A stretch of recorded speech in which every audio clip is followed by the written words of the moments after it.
तुला शेवटचं सांगतोय, निघ इथून. शेवटचं 90 दे मग निघतो लगेच. ये बुलवंती, चल माझ्या मळ्यात तुला ऊस दाखवतो. अरे जा ना, डोक्याची जाऊ नकोस. हे बघ, जास्त भाव आणि वेळ खाऊ नको. माझा ऊस खा, तो खूप गोड आहे. चला ना दाजी. आयला, तुझ्या सुरमईची पार कोळंबी झाली. खजुराच्या पण खारका झाल्या असतील ना? तुझी खोलून मारीन. मी मारली ना तर कपाळात 3 गोष्टी येतील. एक माझी गोळी आणि बाकी 2 तुझ्या ओळखीच्या आहेत. रडकी स्टोरी गपचूप सांगणार आहेस की गुलाबी साडी घालून तुझ्या समोर मुजरा करू? साडीपेक्षा तुझी घाल.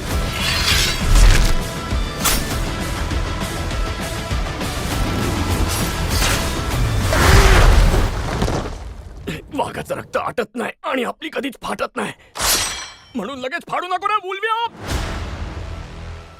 चल कोकेन मारूया. ए, कोकीन म्हणू नको, नाहीतर मार्बल वाले वाल्या बांबूने फटके मारतील. पांढरी तपकीर म्हणू की बोरिक पावडर? मैदा, रवा, रांगोळी, कोंडा काहीच म्हणू नकोस. मला एकच लाईन मारायची आहे. मग माझ्यावर मार. पिठी साखर चाखायची आहे? चाखायची आहे, पण नाही चाखू शकत.